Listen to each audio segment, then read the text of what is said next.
This conference will now be recorded. And this gives us an opportunity to post this recording on our website for folks who could not be here today and who want to be able to learn about the candidates that we were able to have with us today. So again, thank you all to all our candidates for being here today. So to make sure that everybody can hear really well, we're going to ask everybody to mute your microphones or turn off your microphones. That allows us to on any background noises. All right, so thank you for that. But of course, I want to remind everybody that there will be a chance for you to speak. There's a time when we get an opportunity to ask questions of our candidates. So at that time, then we'll have you go ahead and turn on your mics. And the third thing I get a chance to do, but I've got to get set up here. I'm sorry.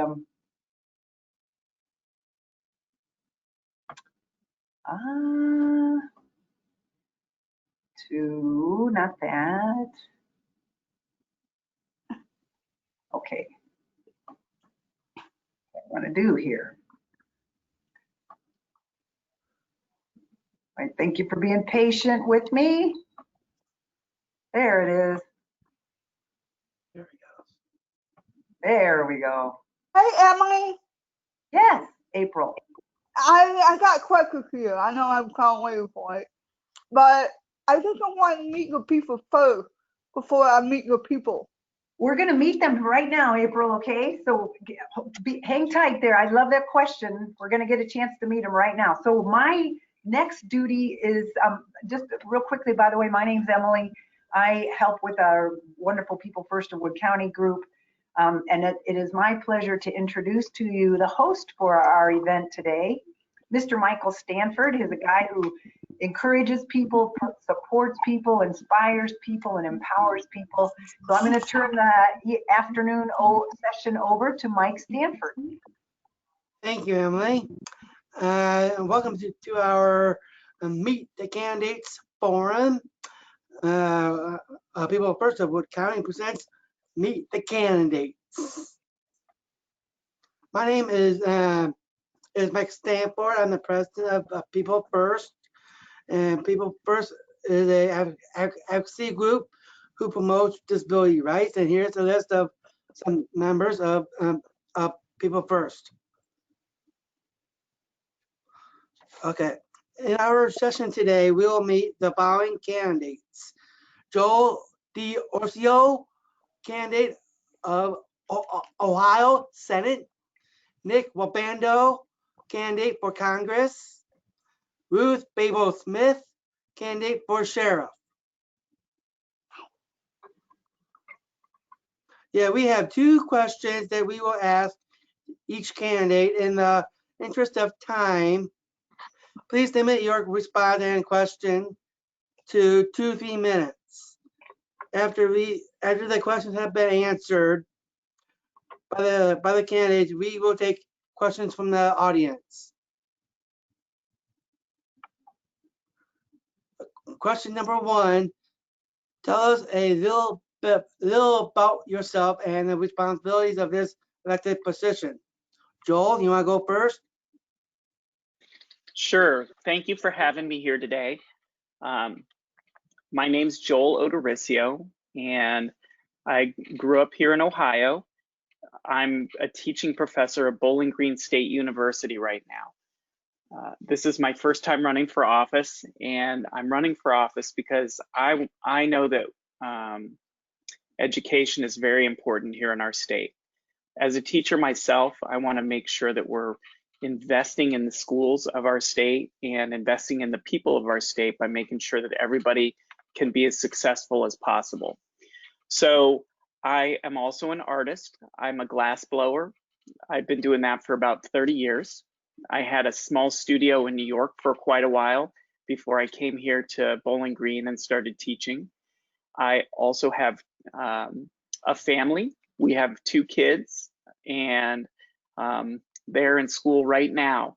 So we're all trying to figure out how to deal with COVID and Zoom meetings and making sure that we're getting as much information from our classes as possible. So they're struggling on the student end, and I'm struggling on the teacher end, trying to figure out how to teach art on a computer. Oh, wow. Okay. Nick, you want to go next? Sure. Thank you so much for inviting me to speak with all of you. I really appreciate the opportunity. So my name is Nick Rubando, and I'm running for United States Congress. And I grew up here in Northwest Ohio, right outside of Toledo, and I currently work for the Toledo Metro Parks. I'm not sure if any of you had the opportunity to walk through a Toledo Metro Park and enjoy those, but I love being out in nature, and I love teaching people about the importance of nature and protecting our environment and keeping importance of having green spaces here.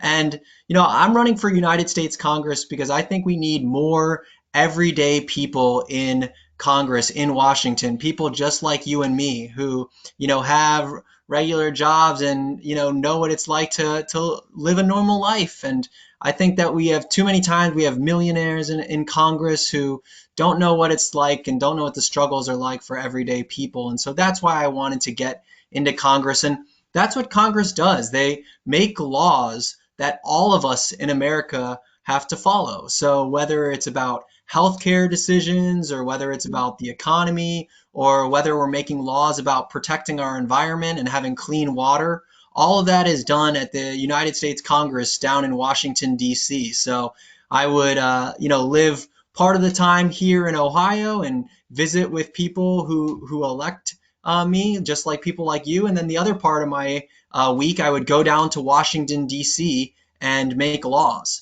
So it's a really interesting position. It's a really important position. And I really am grateful for the opportunity to speak to you all today about why I want to run and how I can help people. Thank you, Nick. Ruth, you want to go next? Sure. I'm Ruth Babel-Smith, and I want to thank you for this opportunity to speak with you today.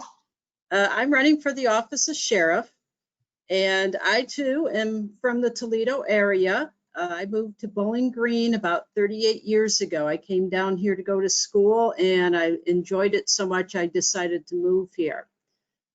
I've worked at the sheriff's office for 25 years. I retired from there. When I retired, I was at the rank of lieutenant. So after I retired, I also taught at Owens at the same time. So I continued to teach at Owens. I actually teach future police officers. So the sheriff, the position of sheriff actually works very closely with the courts. That's a huge part of the sheriff's position. We run the jail when somebody gets arrested and they have to go to jail. We run the jail. If we need to serve warrants, which are orders from the court to arrest people, we take care of those. We transport the inmates back and forth to court. We also maintain courthouse security. And also, in addition to that, we also do road patrol duties in areas where they don't have their own police departments.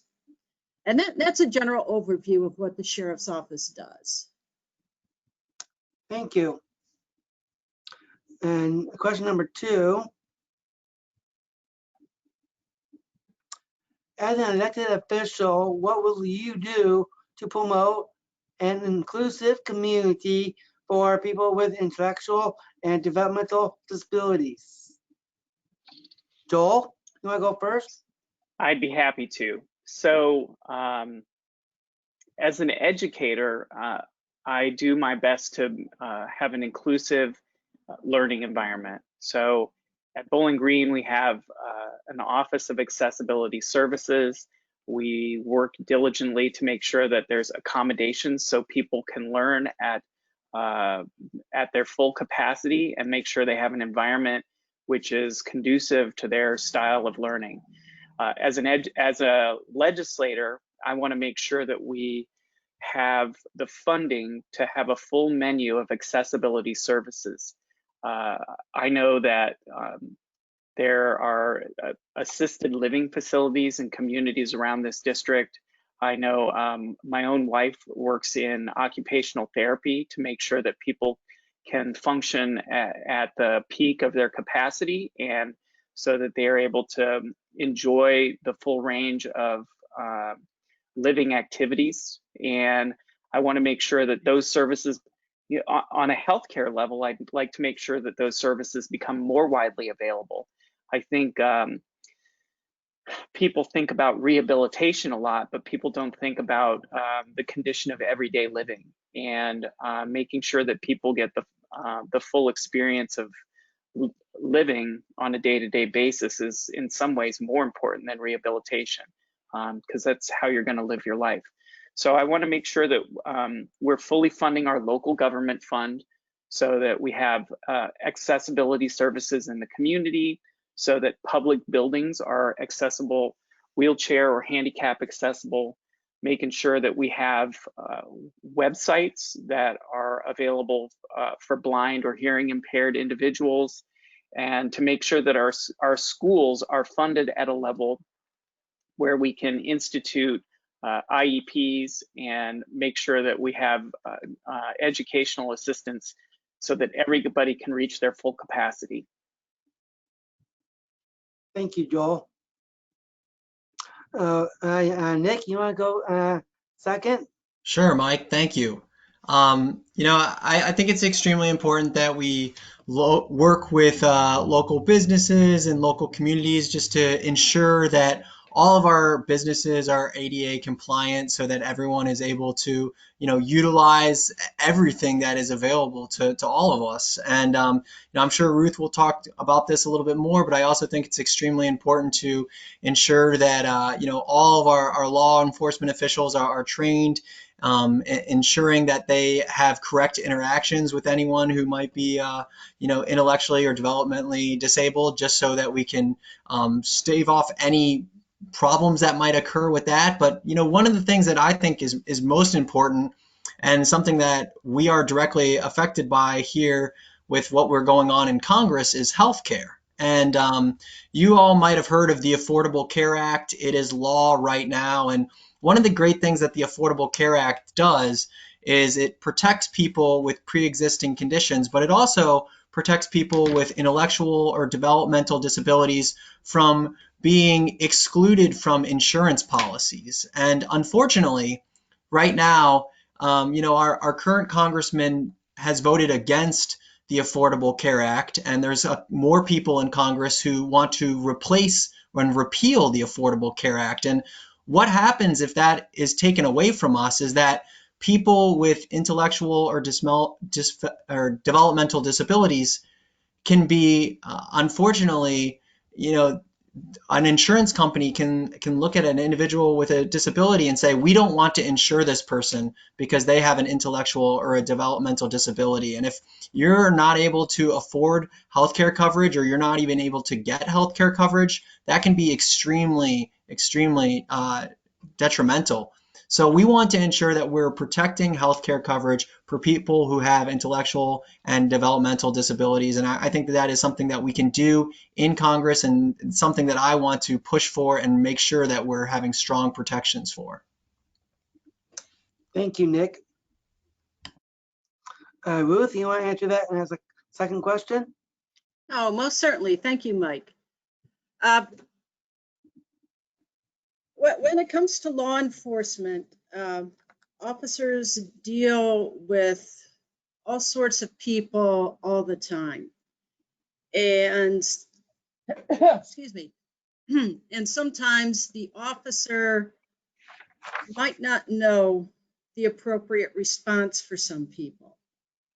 I remember when I was still working with the sheriff's office several years ago, Wood Lane used to do I'm going to call it like a hands-on service type day, where they would invite people in and we would work with you guys in the workshop. And I found that to be an awesome experience, because I was an individual who did not have any idea what to expect until I actually interacted with the folks over at Wood Lane. and it was a great experience for me. And I don't know if Woodline still does that or not. I know not right now because of COVID, but if that opportunity still exists, I would love to be able to send the officers over there so that they too can have that experience and learn skills and how to communicate with people who are not like themselves. I mean, you guys pay your taxes also. You guys have a vote in the election. It's important that we be able to communicate with you and that you can communicate with us.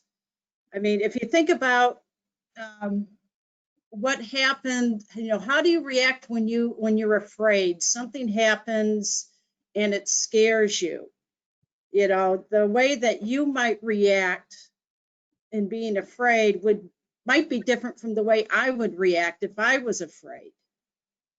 But I know how I react. I don't know how you react, and this would be one way to encounter that barrier so that we don't end up having any misunderstandings, because police officers, sheriff's deputies, we want you to stay safe too. And one way to do that is that we have an understanding with how you communicate so that there aren't any misunderstandings. Thank you, Ruth. Okay, I will take questions from the audience. We will take many questions as we have time for until 4:45. If you are not able to ask your question, you can contact the candidate directly. If you got a question, just raise your hand. I do. April?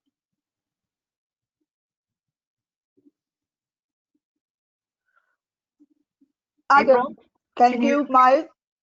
I'm going to ask Nick. I've got what? yeah, go ahead. What? Go ahead, April. You're doing great. Hello? Your turn. What happened? I just gotta ask Nick. I know that. How long you got going to get out, Nick? I'm so Nick? sorry. I'm just asking a question. What? April, can you repeat your question? Repeat your question for us, April. Okay. How, I am. How long you stay there? How long you work there? How long have I worked at the Nick? Metro Parks? Yeah. So I've worked at the Metro Parks for almost 2 years now, and it's a really fun experience. I get to meet school groups and summer camps. Unfortunately, we're not doing much of that anymore. With COVID, we've seen a lot of, unfortunately, we just haven't seen a lot of groups come through because we're trying to be safe with everyone. But, last summer, we had a ton of groups come through.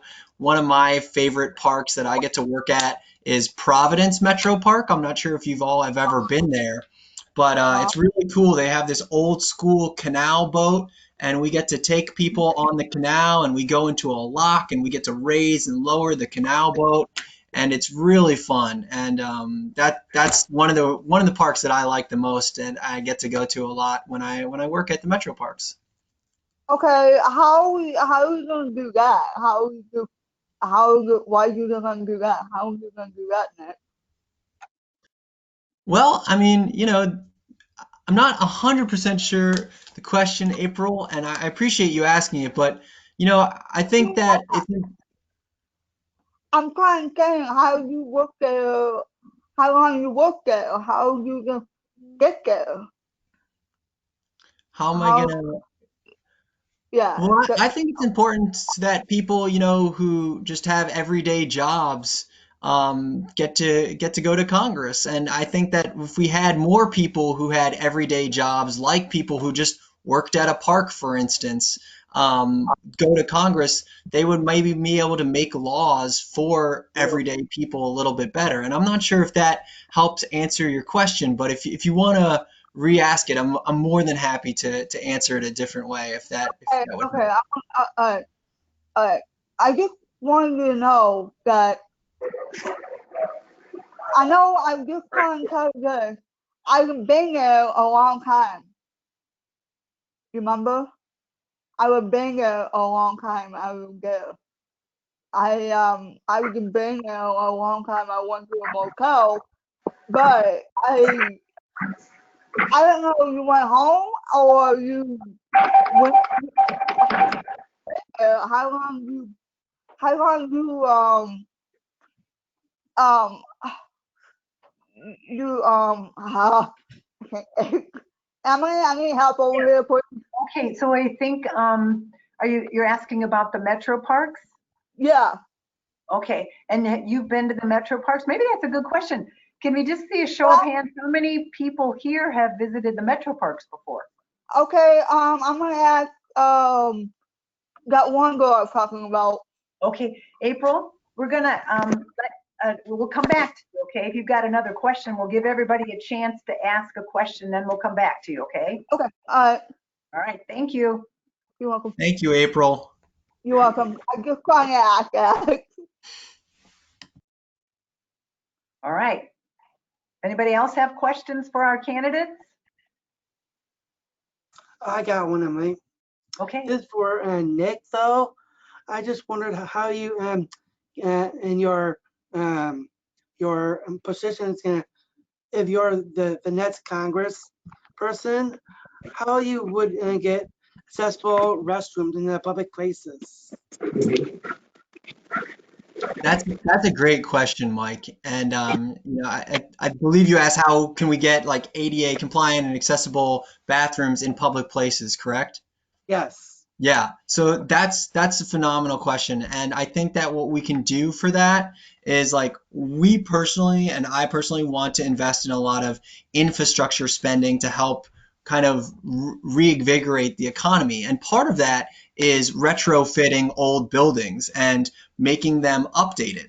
And so I think what we can do is we can earmark money that if you're going to update a building and if you were going to give you federal dollars to update a building to make it new, then you have to ensure that you are including all ADA compliant bathrooms, entrances, and so that would be a stipulation so that if you wanted to build something new in downtown Toledo or downtown Bowling Green, or you wanted to take an old building and fix it up, if you wanted to get federal dollars to do that, then you would have to ensure that that building would be ADA compliant. And I think that that is a great way that we can ensure that anything that is made new or reinvigorated can all be ADA compliant. And we can just say that if you want any money from the federal government, this is a stipulation that we have to ensure goes in the right way. Does that make sense? Yes. Great. Thanks, Mike. Anybody else? I got a question for you. Whether your record got to the part to see you guys. Can you say it again, Chris? I wanted to go to the part with vodka I work with. I want my boss take us to the park to the park to see you guys. Oh, okay. You want to take a trip with ViaQuest to the park? Yep. You could go to the metro parks. The rec department, our rec department takes trips to the metro parks too. Mike, I'm sorry to interrupt. I was wondering, the great question of Nick, and I'm wondering we can also extend the same question to Joel, who works. Nick will work in our federal government buildings, and Joel would be working in our state offices in Columbus. Yep. And each year we take our advocacy groups to Columbus to meet with our representatives and our legislators. So my question about buildings that are ADA compliant, maybe Joel could also respond to that. I'd be happy to. We are working, I know at the university that we work diligently to make sure that we have, that every public space in the university is accessible. So I know that there's a tremendous cost associated with that. And in a lot of cases, in private businesses, it becomes something that's very difficult to do. I'd like to make sure that we're funding the small government fund so that projects like what we did here in Bowling Green to make a walking bridge across the highway, or to make sure that we have handicap accessible public transportation and taxis available, that we can extend that into small communities and rural communities so that everybody in every portion of the district has access to shopping if they need it, public services if they need it, and for sure education, especially as we're transitioning online. It's hard enough to reach people without accessibility issues. Making sure that our reading materials are available for people that have visual challenges, to make sure that we have audio translations for all of the, all of the stuff that we're doing online.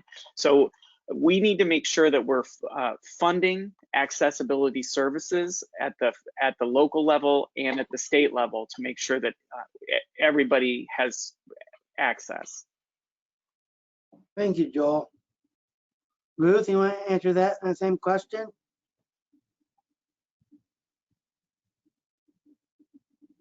I almost forgot to unmute the mic.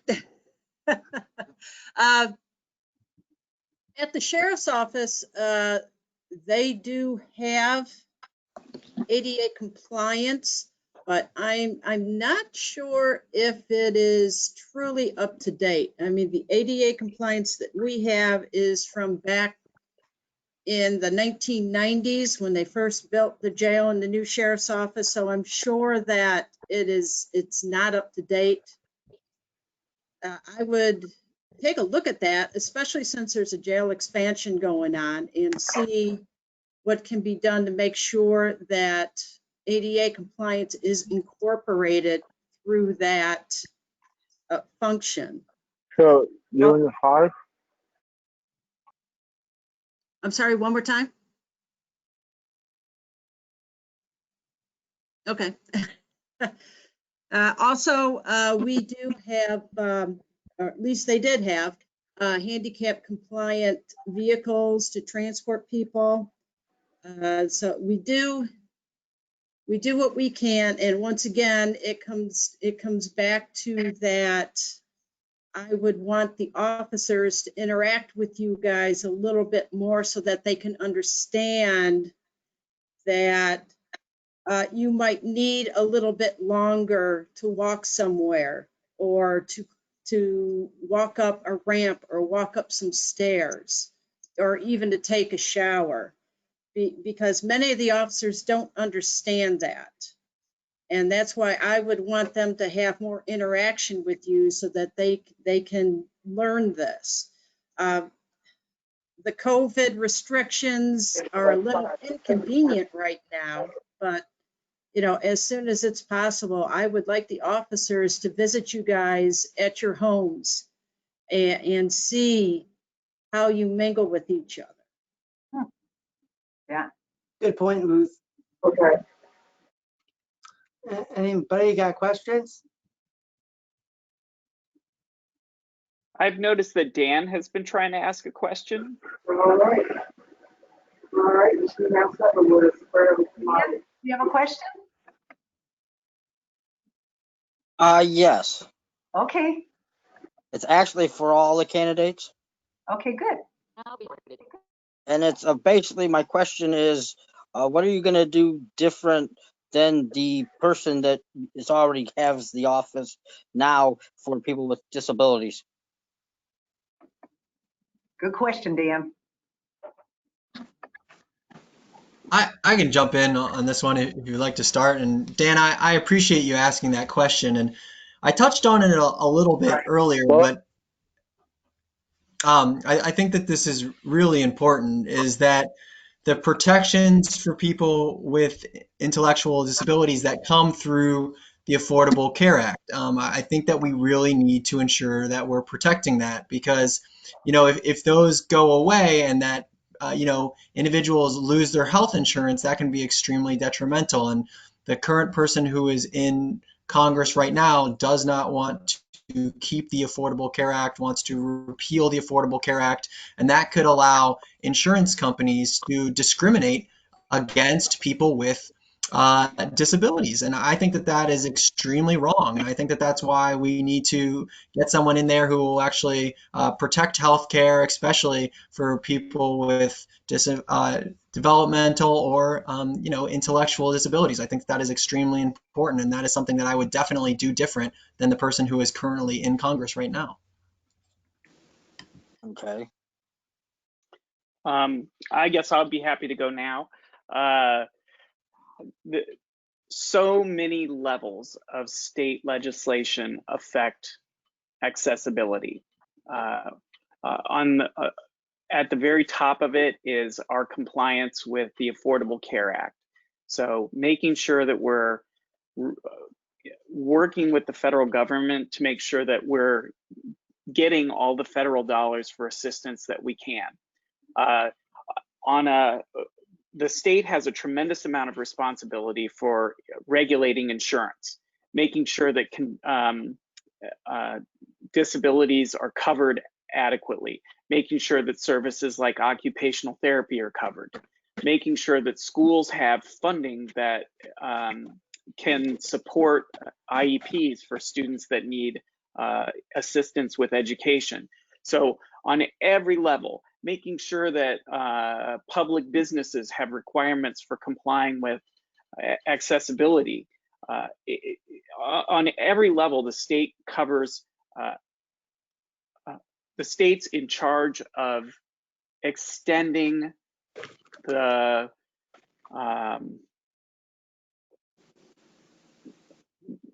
extending accessibility issues into our community, I guess would be the best way to put it. So I'm not afraid to make sure that we're taxing the wealthiest individuals in our state.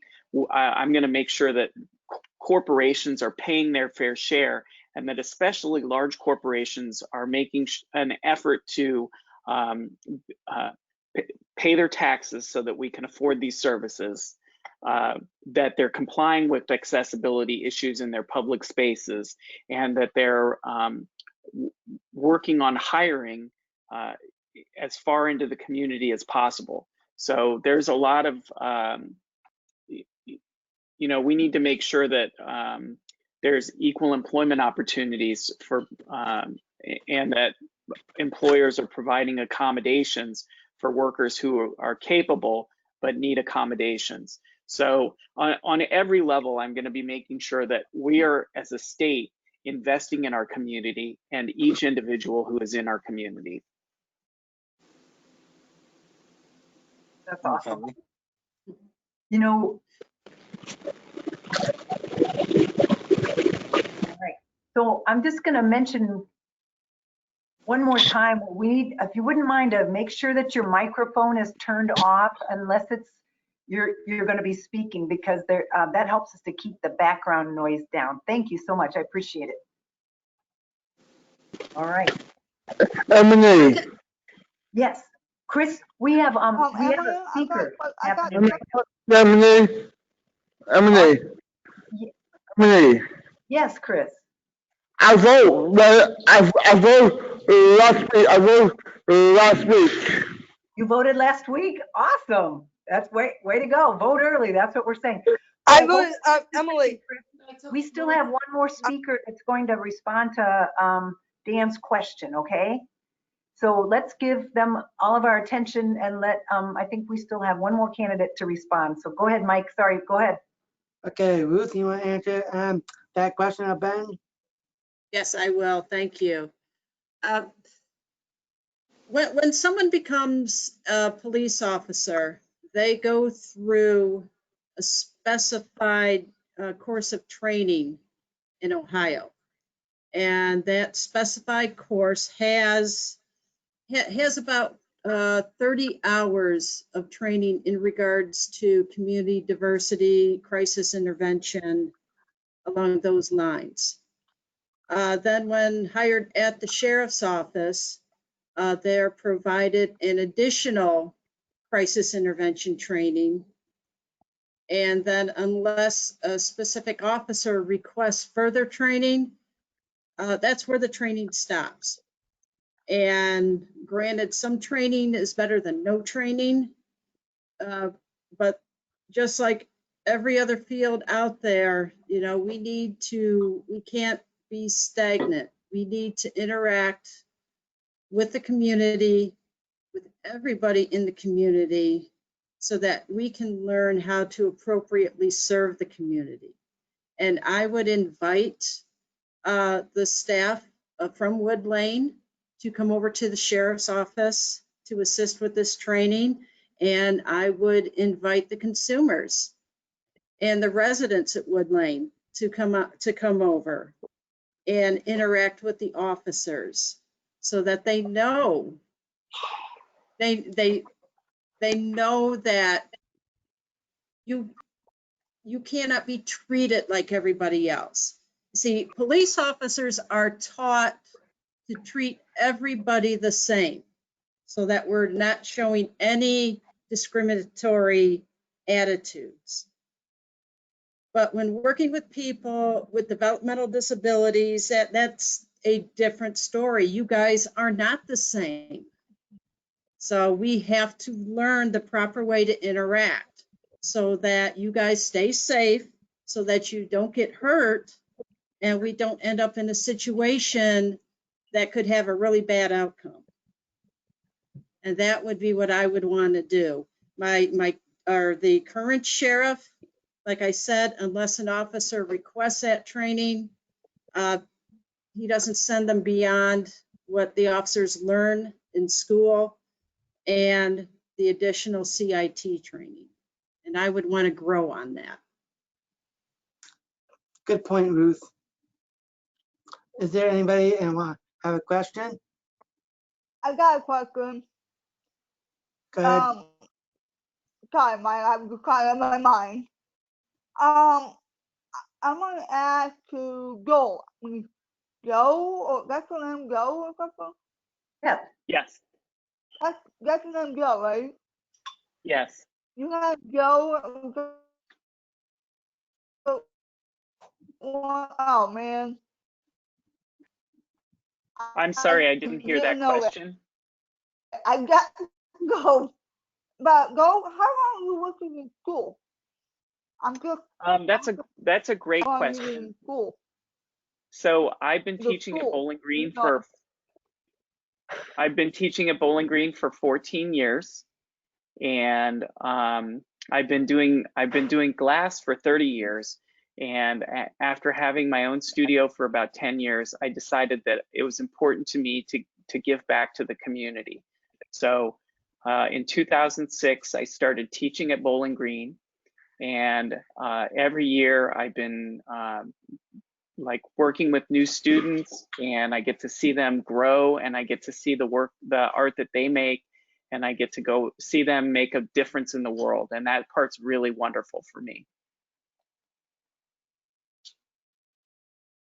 Wow. Okay. Thank you.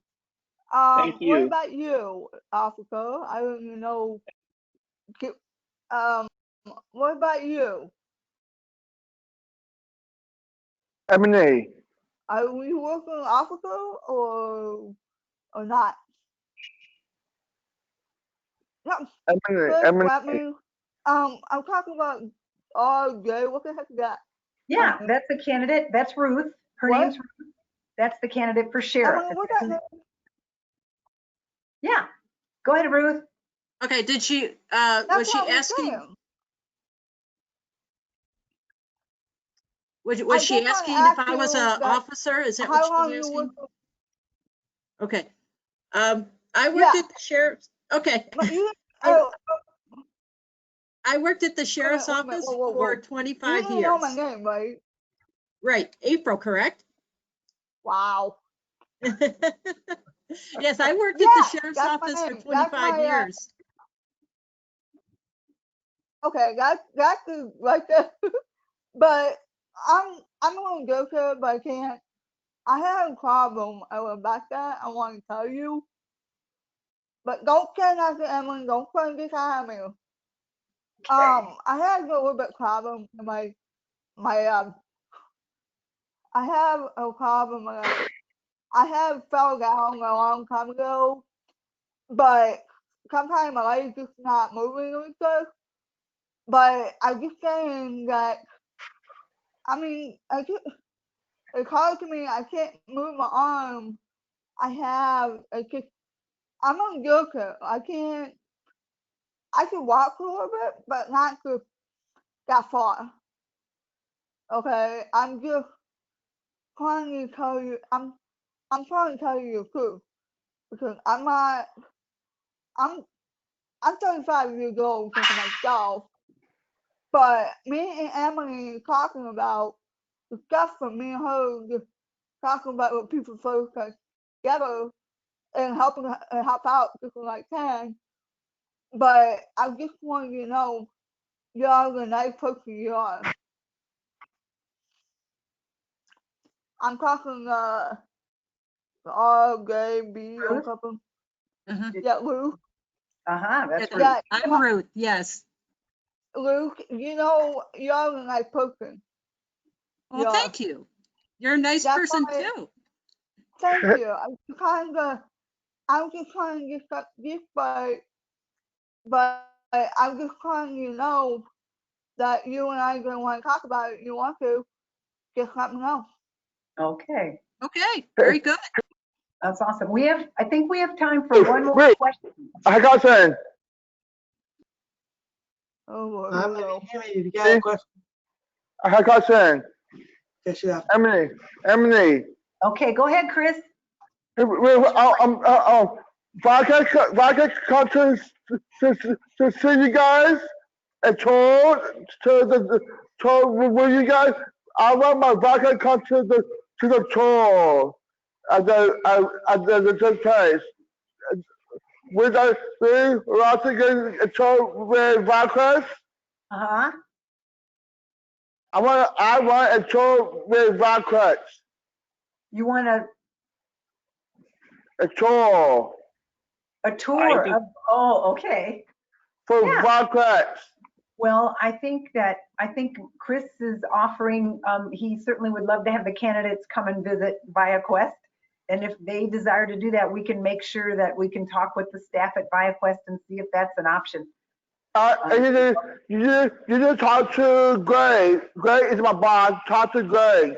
Okay, we can do that. We can talk to Greg. All I right. think that I'd be happy to visit ViaQuest, and I'm pretty familiar with Wood Lane and some of the other services here in at least Bowling Green and quite a bit up in Toledo as well. So I'd be happy to take a tour. Thank you. Very Yeah, nice. me too. I would definitely love to be in on that. That would be great. Yep, count me in. That's awesome. Well, you know, You got me in. you probably already noticed we're a great group, and we're very passionate about advocacy. And so we are also open to helping to increase awareness in our society. So if we can help you in any way, please feel free to call on us. We'd be happy to help. Well, thank you so much for giving us this opportunity to meet each of you and to speak with you today. It was wonderful. Had a great time. Yes, Yeah, thank you, agreed. everybody. I got one quick question before we close. Okay. It's for Nick. If you're the official candidate, a big way for us to stay in contact. What would be ways for us to stay in contact? Is that what you asked? Yes. Great question, Mike. Well, I mean, I'm sure things will change once I get elected, but right now, my email address is just my first name, Nick, Nick, Mhm. and then at Rubando for Congress. And I'm sure I can share that with Emily, and she can share it all with you. And feel free to reach out if you all have any questions, or you can, follow us on social media or reach out that way. And I promise that when I am elected, that we will continue this conversation. And I look forward to the day when we can all meet together in person and we don't have to do this virtually, and I can actually, and I'm sure Joel and Ruth will come along with us, go on tours and meet you all face to face and shake your hand and get the opportunity to hang out in person and take a tour of the facility. And I'm sure Joel and Ruth will say the same, but if I win and y'all are able to take a field trip down to Washington D.C., I would love to show you the Capitol. So I look forward to staying in contact.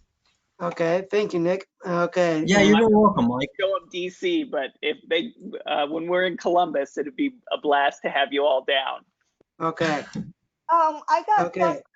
April, we need to close this meeting, okay? I'm sorry, April. Yeah, but I got a question. I got some questions to learn. April, we are out of time right now. I need to close. Yeah. No. And you know what, April? Emily, I can't.